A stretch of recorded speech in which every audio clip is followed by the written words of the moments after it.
Este año, hermanos, vamos a retomar, mi esposa retoma junto con Arturo. ¿Quién más, Liz? ¿Quién más te apoya con el boletín? Va a ser Arturo y Liz los que van a retomar la actividad de hacer el boletín mensual. A lo mejor no todos conocían este trabajo que hacen. Y bueno, se va a retomar. Vamos a dejar allá en la librería el boletín de este mes. Y bueno, tiene diferentes secciones. Los que ya lo conocen, pues ya saben cómo está. Pero es un trabajo que ya tiene más de, con Liz, unos 10 años.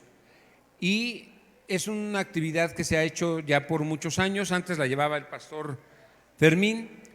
Entonces, los invitamos a que tomen un boletín por familia, o si quieren regalarle a alguien el boletín, la parte de afuera.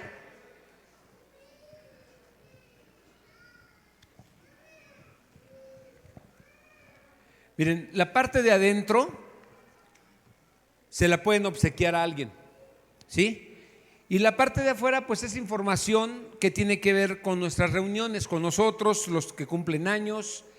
En la portada, en la parte de atrás, se ven las actividades, los horarios que tenemos, de todas las actividades que tenemos aquí en la congregación. Entonces, es muy práctico, llévenselo y que sea de bendición. Santiago.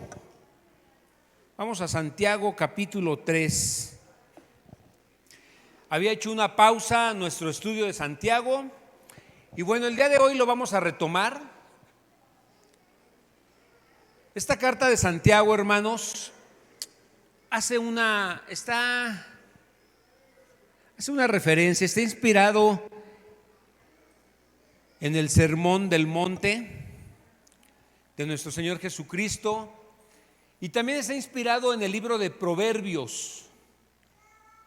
¿Cuál es el propósito de esta carta de Santiago? Ya la habíamos mencionado, pero para como otra vez involucrarnos en el estudio.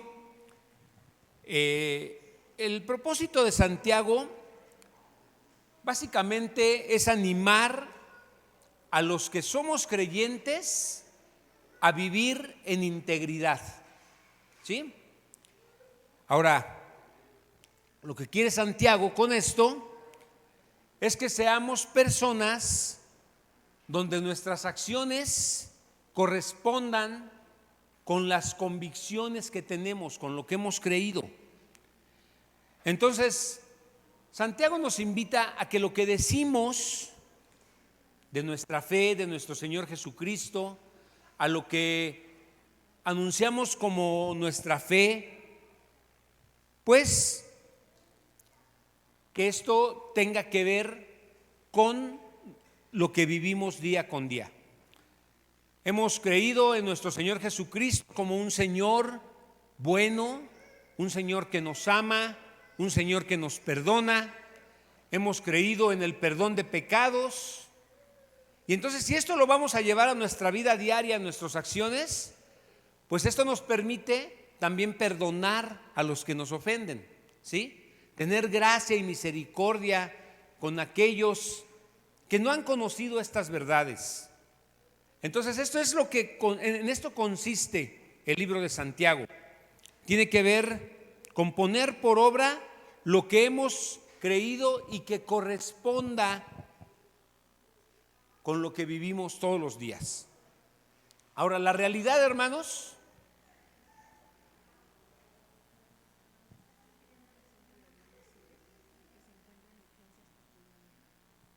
ok, me están dando un aviso que nuestra hermana Silvia está en urgencias, parece que tiene pulmonía. Vamos a orar, vamos a poner nuestra confianza en el Señor. Sabemos que Dios tiene un propósito, vamos a hacerlo con fe. ¿Me acompañan, por favor? Bendito Padre, ¿a quién iremos, Señor? Si solo tú tienes palabras de vida eterna y solo tú, Señor, tienes el poder para hacer tu voluntad y para bendecirnos. En esta mañana, Señor, te rogamos en el nombre de tu Hijo Jesús por nuestra hermana Silvia. Ten misericordia, Padre. Ella está en urgencias, está con pulmonía. Guía a los médicos. Levántate con poder en su vida y derrama tu bendición en ella. Señor, solo tú puedes sacarla adelante. Te rogamos que tengas misericordia, que la guardes, que la protejas y que la sanes en el nombre de tu Hijo Jesús. Bendice a nuestro hermano pastor Guillermo Quero, guíalo, condúcelo, dale sabiduría, Señor, y dale tu paz, Señor, en el nombre de Jesús. Amén. Bueno, pues es una noticia que estamos recibiendo ahorita. Entonces les decía, hermanos, la realidad de lo que expone Santiago en su carta, pues es que somos personas que nos equivocamos, ¿sí? Esa es la verdad. Somos personas quebrantadas, somos personas que fallamos, somos personas que tenemos errores, y la verdad es que aunque somos cristianos, muchas veces no nos comportamos con integridad. ¿Sí? No somos íntegros. Entonces, a lo que nos invita Santiago en esta carta es a que nos veamos necesitados de Jesús, es a que entendamos que nuestras vidas tienen que ser guiadas con la gracia de nuestro Señor, tienen que ser conducidas con la palabra de Dios, y no hay otra forma de reflejar integridad solamente tomados de la mano de nuestro Señor Jesús. Entonces, podemos fallar, podemos equivocarnos, podemos tener tropiezos, los vamos a tener errores, pero esta carta nos invita a eso, a pedirle a Dios que nos dé sabiduría, a pedirle que Él haga su obra en nosotros, que complete la obra que ha comenzado en nosotros para que podamos caminar íntegramente. Pero lo importante es que tengamos presente lo que somos, lo que es nuestro Dios, y que esto nos ayude y nos guíe a poder vivir como el Señor quiere. Entonces, estamos en la segunda mitad del capítulo 3. Vamos a comenzar lo que es el versículo 13. Y bueno, en este capítulo Santiago señala o lo dedica a los maestros, y habíamos dado yo les di una pequeña definición de lo que son los maestros. Los maestros son los que exponen y enseñan la palabra de Dios, lo que estoy haciendo en este momento, los que instruyen en el conocimiento de nuestro Dios. Entonces esto está dirigido a este capítulo, y Santiago dice a lo que los maestros estamos pues fundamentalmente sujetos y expuestos a dos tentaciones que nos presenta este capítulo. El primero es a los pecados de la lengua. ¿Lo recuerdan? Los pecados de la lengua que están descritos en los versículos del 1 al 12 y que ya estudiamos. Nada más brevemente les menciono que en esta porción de la Escritura Santiago dice que nuestra lengua bendice a Dios y al mismo tiempo puede maldecir a las personas, ¿sí? Entonces Santiago dice, esto no es posible. No es posible que de una fuente brote agua dulce y agua amarga, ¿sí? No es posible. Entonces, esto fue lo último que estudiábamos, y en esta parte que vamos a estudiar el día de hoy, Santiago se refiere a otra tentación a la que comúnmente estamos expuestos los maestros, que es a la interpretación equivocada de la sabiduría verdadera. Entonces, este tema lo vamos a ver el día de hoy, de los versículos del 13 al 18. Entonces, acompáñenme por favor a Santiago. Santiago quiere exponer esas debilidades que tenemos, pero lo hace con un propósito, para que vengamos al Señor, para que nos acerquemos al Señor y para que nos sujetemos a su voluntad. Entonces yo te invito a que oremos juntos. Padre bueno, revélate a nuestras vidas, Señor. Revélate, trae esa revelación de tu voluntad, de tu conocimiento a cada uno de nosotros. Déjanos verte, déjanos ver tu voluntad, déjanos ver, Señor, a través de tu palabra, lo que nosotros no podemos ver de manera natural. Revélate a nosotros. Llévanos a hacer con tu Santo Espíritu lo que nuestras fuerzas no podemos hacer.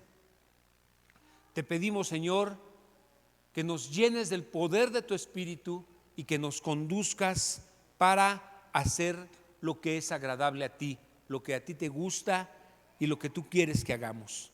En el nombre de tu Hijo Jesús te lo pedimos. Amén. Entonces empecemos con Santiago capítulo 13. Vamos al versículo 13, por favor.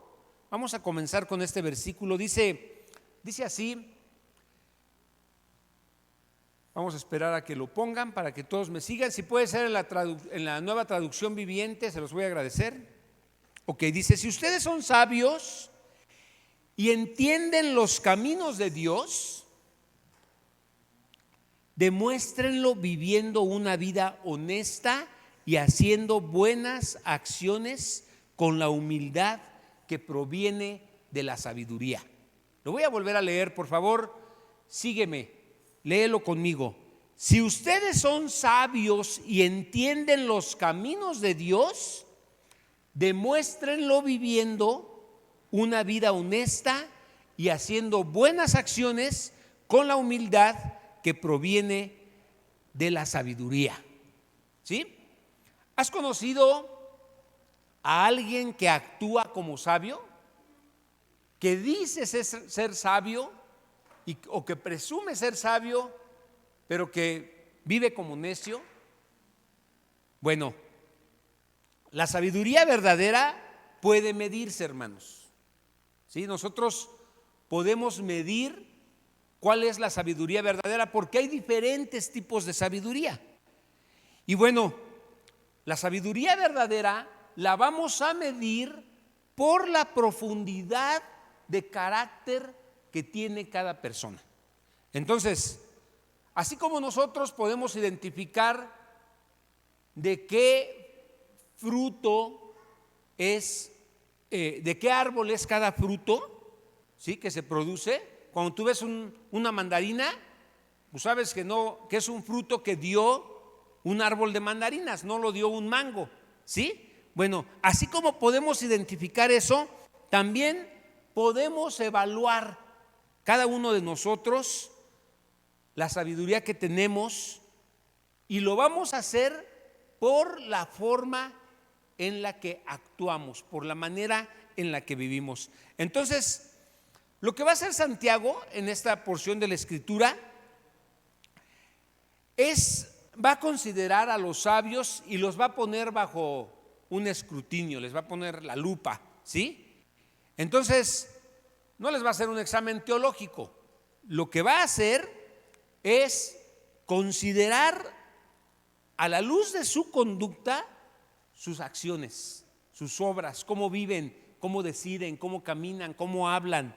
Entonces, de estas acciones vamos a poder demostrar lo que dicen con su práctica cristiana, ¿sí? Y de esta forma es como vamos a ver si realmente hay sabiduría. Ahora, yo quiero preguntarte esta tarde, ¿tú crees que amas a Dios y que eres una persona sabia? A ver, levanten su mano los que crean que aman a Dios y son personas sabias. Miren, nada más la levantó Abby. Ok, a ver, voy a dividir esta pregunta. Vamos a dividirla en dos partes. Lo primero que te quiero preguntar es, ¿tú amas a Dios? A ver, levanten su mano. Levanten su mano. Ok. ¿Sí? Todos aquí amamos a Dios. Ahora, la otra pregunta que te quiero hacer es, ¿te consideras una persona sabia? A ver, levanten su mano. ¿No? Por allí como que sí, como que no. A lo mejor esta es la parte que no saben, ¿sí? O que no entienden, no están seguros si realmente son sabios. Pero bueno, Santiago nos va a poner un examen, nos va a poner en una prueba y va a examinar a través de este pasaje, nos va a permitir ver si verdaderamente somos sabios o no lo somos. ¿Sí? Entonces, Santiago es, digamos, es muy directo, ¿sí? Lo que he leído de Santiago es que, pues sí te da el golpe al hígado, te dobla, como que dices, uy, esto es para mí, pero al final tiene un propósito y ese propósito es que puedas verte, puedas reconocer lo que eres y puedas hacer lo correcto, puedas modificar. Si estás mal, puedas corregirlo y puedas hacer lo que el Señor quiere. Entonces, ustedes saben que hay una sabiduría que es espiritual, ¿sí? Y hay una sabiduría que es humana. Son diferentes. A ver, ¿cuál es la diferencia? Una es la sabiduría espiritual que podemos ver en la palabra de Dios, que viene de lo alto, que es inspirada por Dios, y otra es la sabiduría del mundo. ¿Cuál es la sabiduría del mundo? Bueno, la sabiduría del mundo tiene que ver con un pensamiento lógico, ¿sí? Tiene que ver, el mundo mide a una persona que es sabia dependiendo de qué tan experto sea en un tema, qué tanto conocimiento tiene en algo.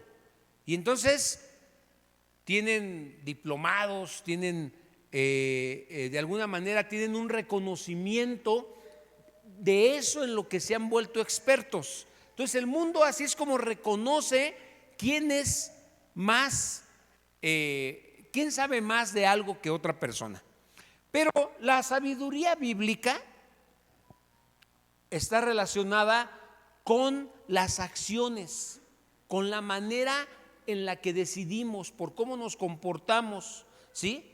En cuánto confiamos en Dios. Esa es la sabiduría bíblica, ¿sí? Cuando tú pones tu confianza en Dios y estás dispuesto a hacer la voluntad de Dios y vives de acuerdo a lo que Dios establece en su palabra, eso es ser sabios, ¿sí? Cuando nosotros estamos dispuestos a obedecer a Dios.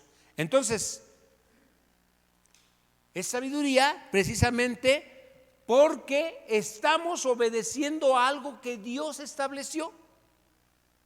Dios es el ser más sabio del universo. Él nos da su palabra para que nosotros sepamos vivir como a Él le agrada.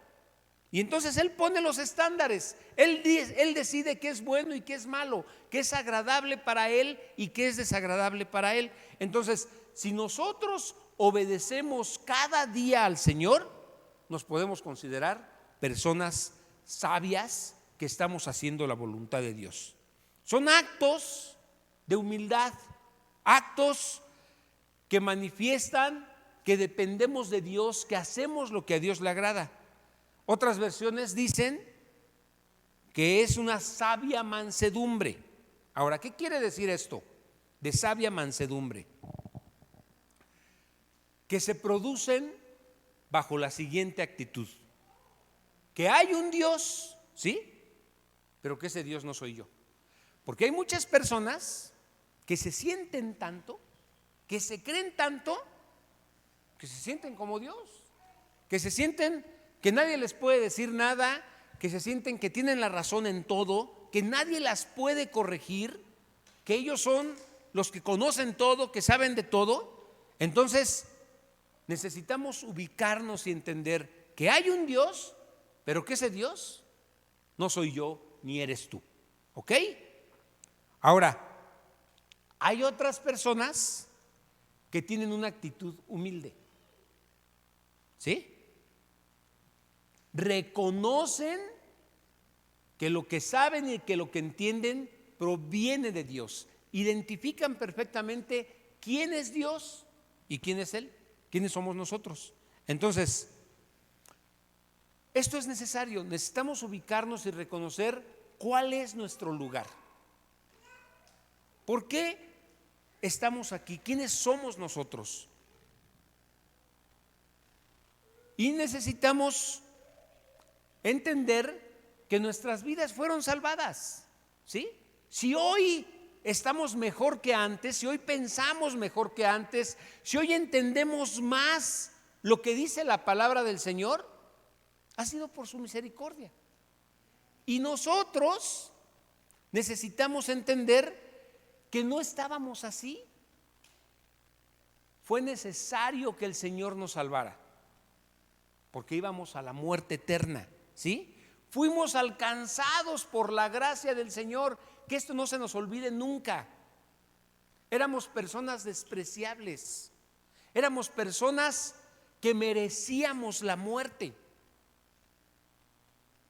Para que no nos creamos, que no se nos olvide, nosotros fuimos perdonados de nuestros pecados. Teníamos una lista interminable de faltas, de agresiones, de cosas malas que habíamos cometido, y el Señor tomó nuestros pecados, nos lavó, nos limpió, y ahora estamos así.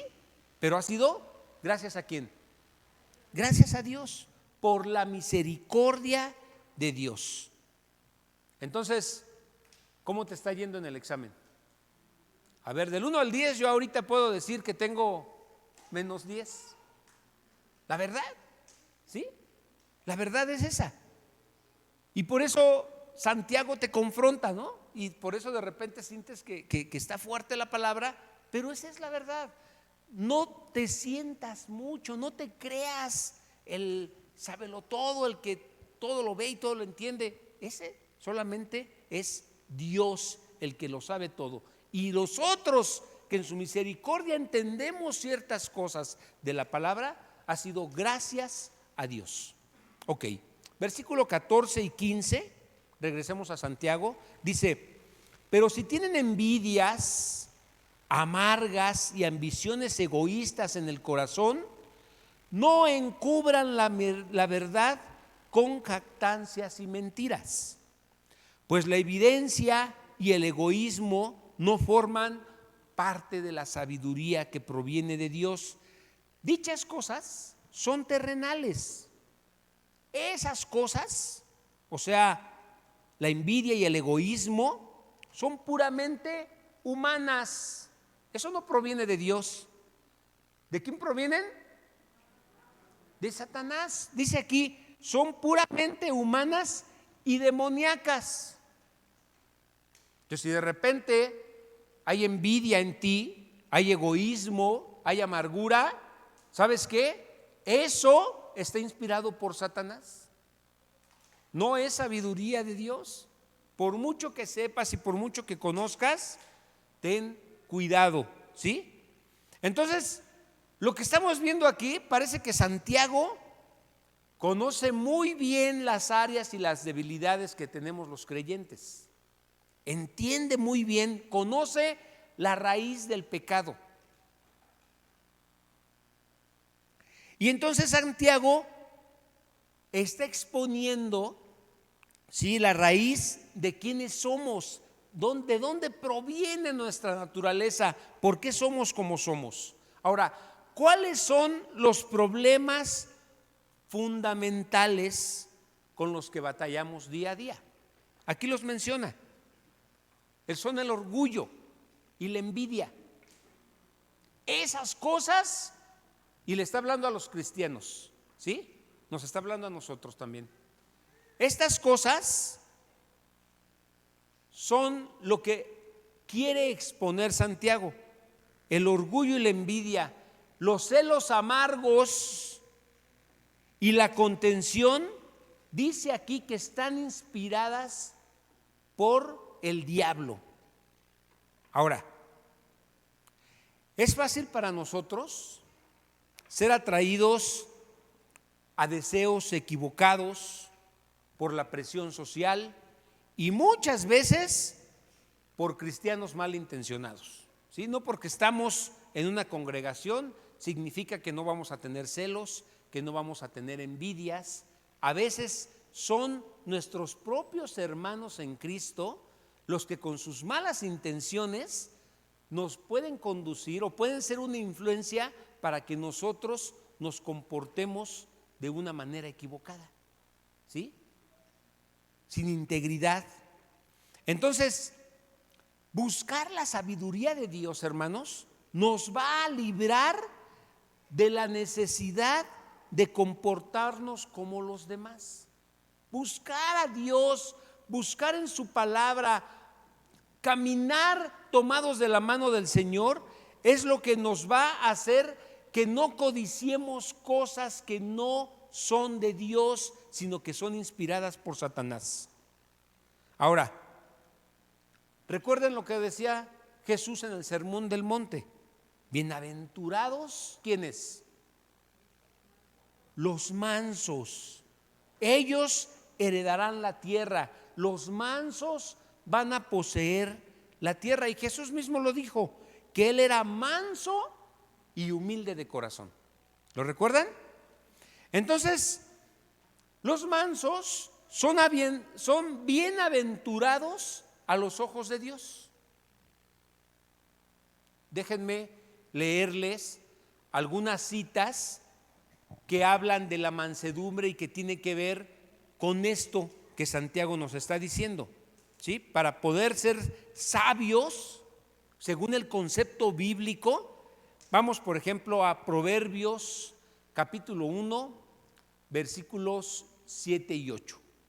Proverbios 1, 7 y 8. Dice así: el temor del Señor es la base del verdadero conocimiento, ¿sí? Estamos hablando de sabiduría, estamos hablando de poder comprender las cosas eternas. Entonces dice aquí que el temor del Señor es la base del verdadero conocimiento, pero los necios desprecian la sabiduría y la disciplina. Los necios, cuando son corregidos, cuando se les señala lo que están haciendo mal, lo que tiene que ver con un comportamiento contrario a lo que la palabra dice, se enojan, ¿sí? Y dice el versículo 8: hijo mío, presta atención cuando tu padre te corrige, no descuides la instrucción de tu madre. Y aquí se está refiriendo al muchacho, ¿sí? A ese muchacho que está creciendo, que está madurando y que muchas veces cuando es corregido por algo que está haciendo mal, por eso se le dice adolescente al muchacho, porque adolece, todavía no es maduro, todavía hay muchas cosas que están mal en él y le cuesta trabajo por la necedad del corazón. Pero esto no solamente es para el muchacho, también es para los que ya estamos más maduritos, ya tenemos más tiempo de conocer al Señor, entendemos bien lo que el Señor nos pide, lo que espera de nosotros, y también nos cuesta trabajo. Entonces, ¿qué necesitamos si estamos en una situación así? Bueno, tener temor del Señor. Tener temor del Señor, porque dice que esta es la base del verdadero conocimiento. Si tú temes a Dios, vas a empezar a tener sabiduría, vas a recibir de parte de Dios lo que a Él le agrada. Proverbios 8:13 dice: todos los que temen al Señor odiarán la maldad. ¿Quieres odiar lo que odia a Dios? Teme a Dios. Cree que hay un Dios que todo lo ve. Cree que hay un Dios que te ve a ti, que conoce tu corazón, que conoce tus pensamientos, que sabe cuando tú te ocultas, de Él no te puedes ocultar. Entonces dice, todos los que temen al Señor van a odiar la maldad. Por eso odio el orgullo y la arrogancia, la corrupción y el lenguaje perverso. Proverbios 15:33. Otra vez está hablando del temor del Señor. Dice, el temor del Señor enseña sabiduría. La humildad precede a la honra. Y bueno, hay muchos versículos más, ¿sí? Pero escogí estos tres porque están ligados a una conducta, a una decisión. ¿Y cuál es esa decisión? Temer al Señor, temer a Dios. Ahora pasemos otra vez a Santiago, a los versículos 16 al 18. Dice, pues donde hay envidias y ambiciones egoístas, ¿qué va a haber? Desorden y toda clase de maldad. Donde hay envidia, ¿sí? Donde hay ambiciones egoístas, va a haber desorden y toda clase de maldad. Pero la sabiduría que proviene del cielo es ante todo pura y también ama la paz. Siempre es amable y dispuesta a ceder ante los demás. Está llena de compasión y de buenas acciones. No muestra favoritismo y siempre es sincera. Y los que procuran la paz sembrarán semillas de paz y recogerán una cosecha justa. Este es el concepto bíblico de sabiduría. Entender que Dios es digno de confianza y que debo sujetarme a todo lo que el Señor ha definido como bueno o como malo. Él lo definió, Él lo estableció y debo confiar en lo que dice el Señor que no me conviene y que debo dejar a un lado. Entonces, un hombre sabio va a reconocer que hay un orden moral, un orden en el universo que fue impuesto por Dios, que fue establecido por Dios, y yo debo sujetarme a eso, a lo que Dios dice en su palabra. Debo creerle, debo confiar en Él. Eso es temer a Dios, tomar en cuenta lo que Dios dice en su palabra para que yo lo lleve a cabo. Yo debo creer en esa definición de lo que Dios dice que está bien o está mal. Yo debo creer en eso, debo confiar en eso. Fíjense lo que dice 2 de Timoteo 2, versículos 23 y 24.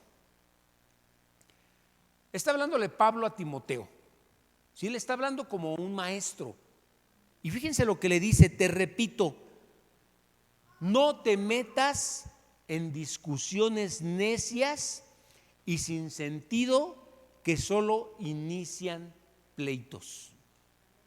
Un siervo del Señor no debe andar peleando, sino que debe ser bondadoso con todos, capaz de enseñar y debe ser paciente.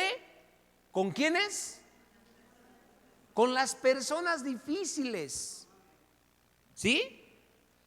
Así es como debemos ser sus pastores. Así es como debemos ser sus pastores. Personas pacientes que no andan metiéndose en temas escabrosos para estar discutiendo de todo, ¿sí? Y así es como deben ser los maestros que les enseñan a sus hijos. Amén, hermanos. Ahora tú podrás decir, uy, pues les falta un chorro. Pues oren por nosotros, hermanos. Oren por nosotros. Miren, nos reconocemos como pastores. Ya les dije yo mi calificación, -10. -10. Entonces pídanle al Señor que tenga misericordia de nosotros, que nos pula, que nos transforme, que nos haga hombres amorosos, amables, cordiales, pacientes con los complicados, con los difíciles, con esas personas que no quieren ver la verdad. Estamos puestos aquí para ser pacientes, para escucharlos, para amarlos, para tratarlos como es debido. En contraste, hermanos, un hombre necio es un hombre que duda de la bondad de Dios, ¿sí?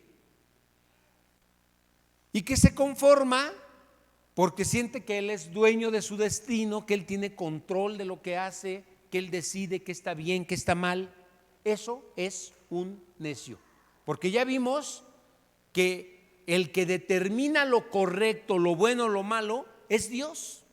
Y de él proviene toda sabiduría. Entonces, un hombre que cree que hace lo correcto, que se cree que no tiene errores, que confía en su propio juicio, pues es un necio. Por lo tanto, esa persona va a definir el bien y el mal a su manera. Y por eso nos encontramos muchas veces con personas que tienen un concepto de las cosas que no van a checar nunca con lo que el Señor estableció, porque tienen su propia manera de ver las cosas, tienen su propia manera de decir qué está bien y qué está mal. Y por eso no es posible a veces llegar a un punto con ellos, porque son necios. Ellos definen sus conceptos, sus propias opiniones. De allí quieren sacar lo que es realidad y lo único que consiguen es más confusión. Entonces, por favor, pon mucha atención en esto. Mírenme, por favor. Cuando Jesús empieza su enseñanza en el reino de Dios, ¿a quiénes empezó a impartirles estas enseñanzas? A sus discípulos. ¿Quiénes eran sus discípulos? Sí, pero ¿a qué se dedicaban? ¿Era gente súper importante? Fíjense a quién se acercó Jesús. Se acercó a los pescadores. ¿Saben lo que eran los pescadores en ese tiempo en la sociedad judía, romana? Eran un cero a la izquierda, ¿sí? Eran un cero a la izquierda. Jesús se acercó a los marginados. Jesús se acercó a las prostitutas. Se acercó a los pecadores y era señalado por los demás por eso. Porque otro, en su lugar, ¿con quién hubiera ido? Pues con los reyes, con los gobernantes, con los poderosos, con los sabios según el concepto del mundo, ¿sí? Pero ¿qué hizo Jesús? ¿Qué hizo Jesús? Se fue con los marginados, con los que estaban enfermos. ¿Quién se acercaba en ese entonces a un leproso? Estaban marginados de la sociedad, vivían a las orillas de la ciudad, estaban en los sepulcros. Y si se les ocurría salir, tenían que salir con una campana para anunciar que se habían salido de su escondite y que la gente viera que ahí estaba un leproso, para hacerse a un lado de ellos, para no acercarse a ellos. Esa era la intención de darles una campanita para que anunciaran que ahí había alguien del que tenían que alejarse. ¿Y qué hizo Jesús? Fue justo a los que fue, se acercó a ellos, los tocó, los abrazó, los sanó. El Señor se acercó a los enfermos, ¿sí? A los quebrantados de alguna enfermedad. ¿A quién más se acercó? A los quebrantados por el pecado. Se acercó a un Mateo que robaba, a un hombre que tenía dinero, vivía bien, pero que estaba enriqueciéndose a costa de lo que le robaba a la propia gente que estaba presionando para que pagaran los impuestos. Era de su propia gente y los estaba hundiendo más. Y el Señor se acercó a él, a Mateo. ¿Sí? ¿A quién más de ellos se dirige Jesús? ¿Mande? Pero Pablo aún, que era un hombre sabio, ¿sí?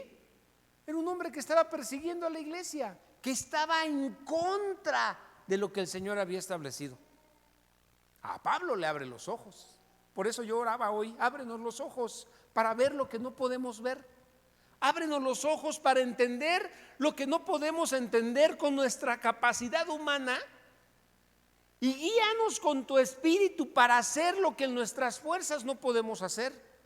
Pablo estaba en esa condición, un hombre que tuvo la posibilidad de estudiar y de crecer con uno de los eruditos de la época, que era Gamaliel.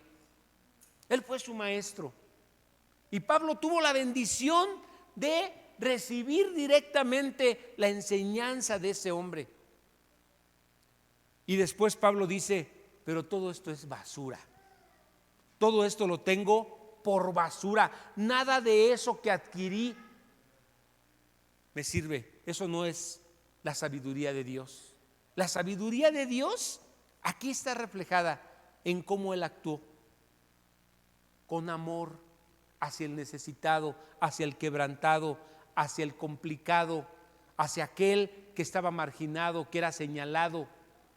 Hermanos, por eso estamos aquí. Nosotros somos como esos rechazados. Comprendimos en algún momento que necesitábamos de Dios. ¿Sí? ¿Por qué? Porque había pecados, faltas cometidas por cada uno de nosotros que nos hicieron ver que no valíamos nada, que merecíamos la muerte. Y cuando entendimos que Jesús estaba librándonos de esa muerte eterna y nos estaba ofreciendo el perdón y nos estaba ofreciendo ser de Él parte de su familia, fue que lo abrazamos y lo seguimos. Ahora, ¿por qué menciono todo esto? Porque lo que está haciendo Jesús viene anunciando que el reino de Dios está aquí. ¿Y a quién se lo está anunciando? A los que no valían nada en la sociedad. ¿Sí? A esta clase de personas el Señor les dice: bienaventurados los mansos. Por eso ese sermón del monte fue toda una bendición para mucha gente.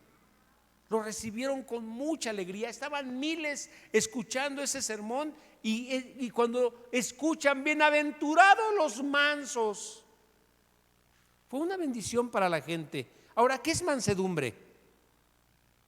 ¿Qué es ser manso? Manso. ¿Qué es ser manso? Significa entender que Jesús llamó a los que no son importantes. Jesús vino a los que no valían nada. Entonces eso significa que nosotros no debemos buscar ser importantes, ser tomados en cuenta, que a fuerza nos escuchan, que a fuerza se hagan las cosas como nosotros queremos. Ahora miren, en el contexto de lo que está hablando Santiago, fíjense, es muy importante. Está hablando de las rivalidades del corazón amargo. Está hablando de los celos. Describe un corazón que está siendo tratado, que está tratando de llamar la atención sobre sí mismo.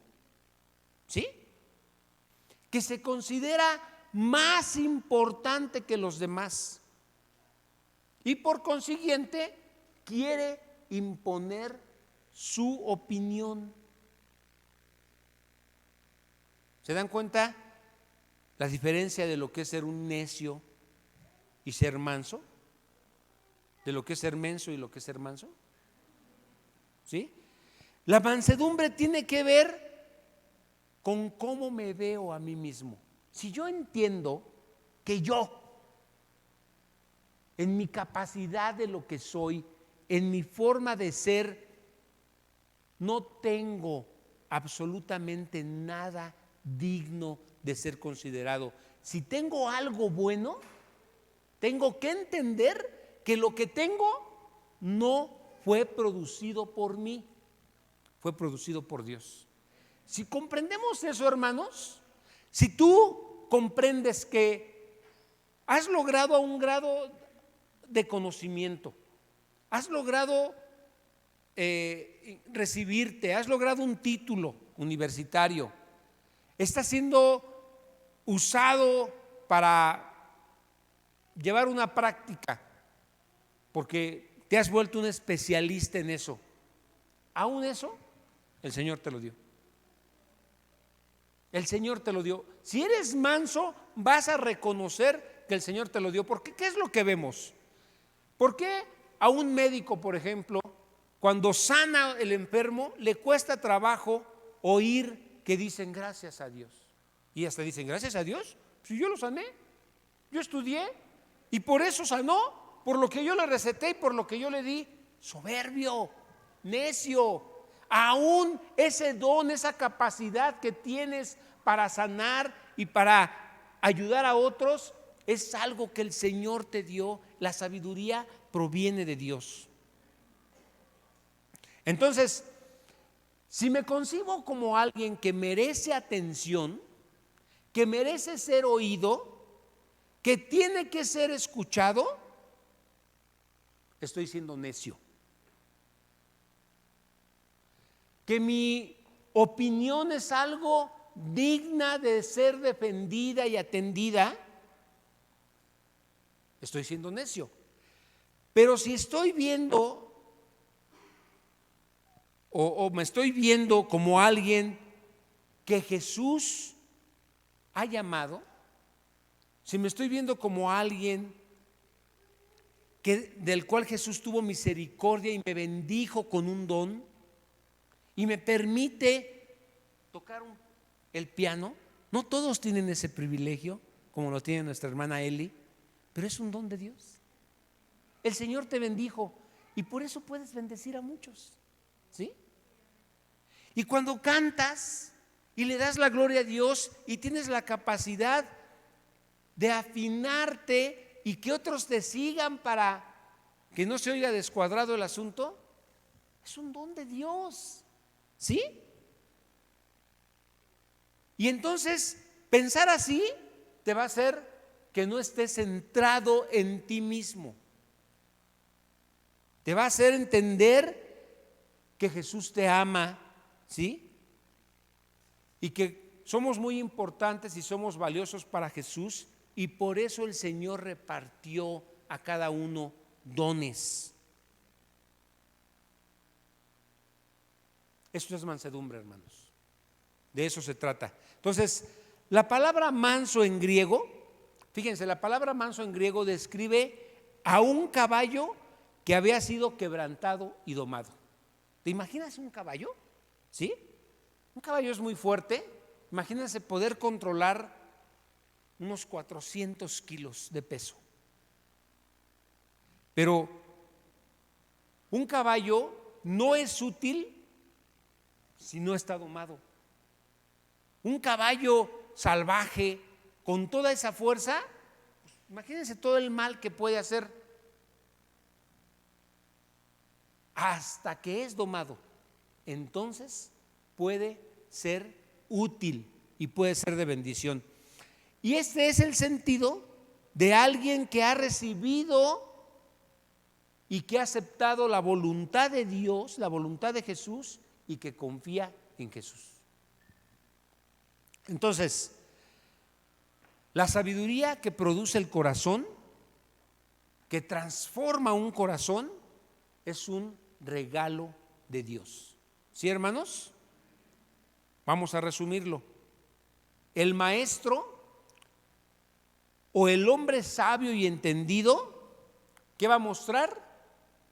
¿Cómo lo vamos a ver? ¿Cómo vamos a entender que verdaderamente es sabio y entendido? Porque va a mostrar una buena conducta, ¿sí? Un maestro sabio o entendido muestra una buena conducta, muestra mansedumbre.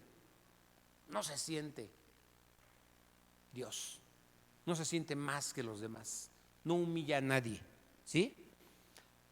Ahora, la sabiduría falsa, la sabiduría que no es de Dios, ¿qué va a despertar?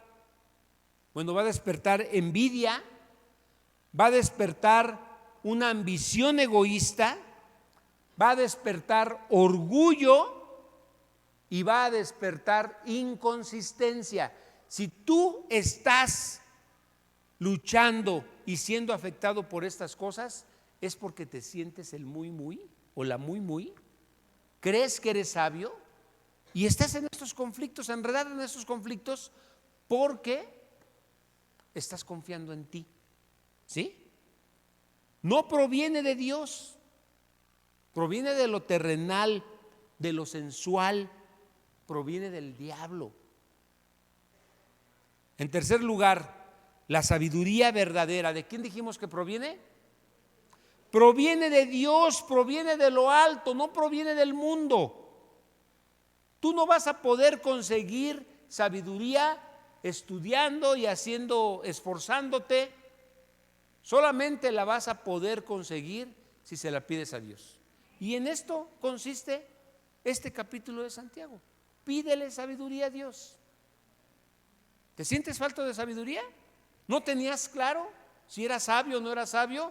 Tienes claro que amas a Dios, pero no tenías claro si eres sabio o no eres sabio, si estás capacitado para hacer lo correcto, si estás capacitado para hacer lo que le agrada a Dios. Bueno, ¿te sientes así? ¿No estás seguro?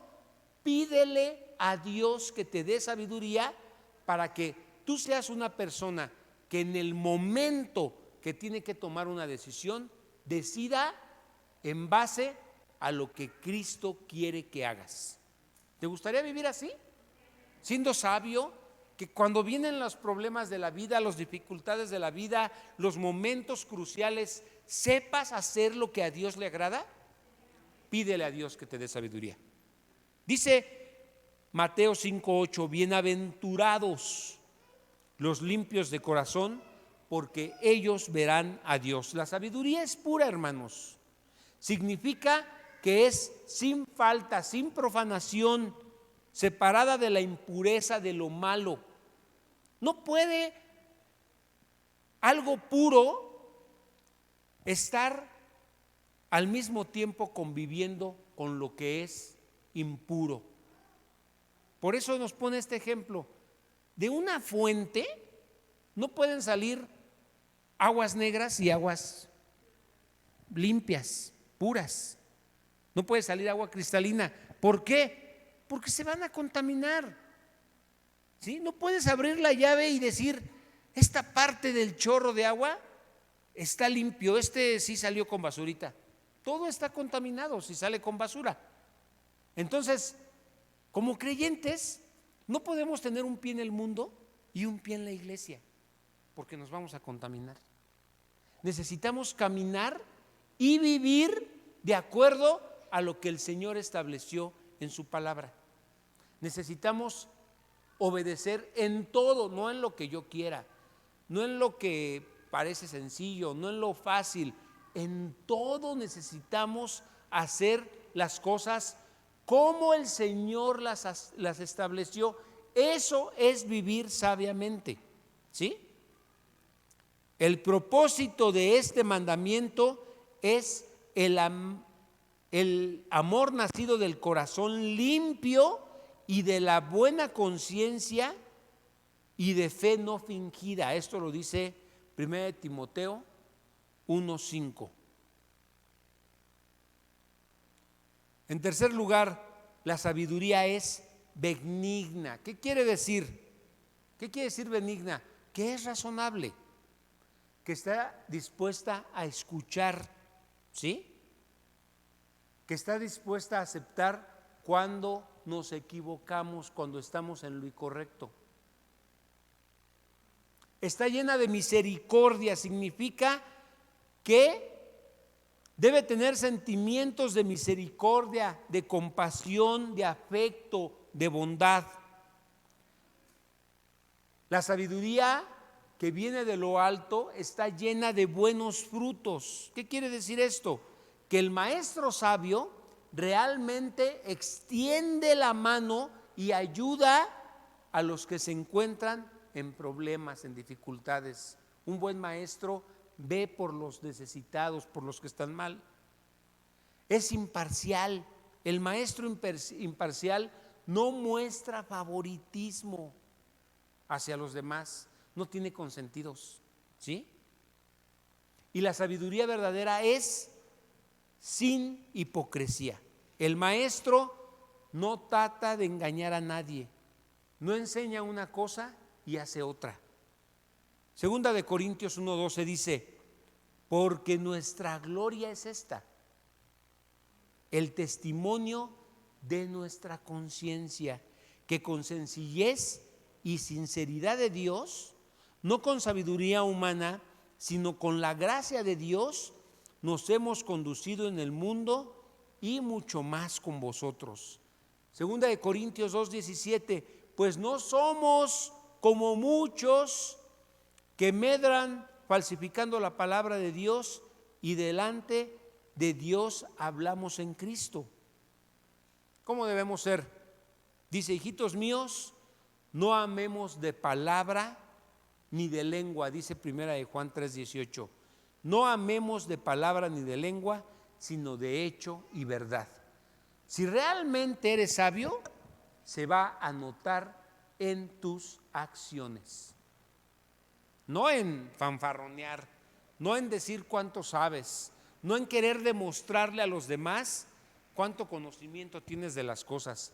Se va a manifestar en cómo vives, en cómo caminas, en cómo actúas, en cómo decides, en qué te preocupa, en cómo tomas en cuenta la palabra de Dios para hacer lo que al Señor le agrada. Eso es vivir sabiamente. Acompáñenme a orar. Padre, danos sabiduría de lo alto. Necesitamos, Señor, esa sabiduría para tener un comportamiento correcto día con día, en todo lo que hacemos y en todo lo que vivimos. No queremos ser reprobados, no queremos, Señor, ser engañados, no queremos sentir que vivimos bien y que hacemos lo correcto cuando nos miran y ven que no es congruente, Señor, que no hay congruencia en nuestras acciones con lo que decimos creer. Ten misericordia, Señor, de nosotros. Danos sabiduría para que vivamos y nuestras acciones y nuestro comportamiento sea conforme a lo que tú has establecido como lo correcto. Gracias, Señor, por tu palabra. Gracias por tu amor. Gracias por tus bendiciones. En el nombre de Jesús. Amén.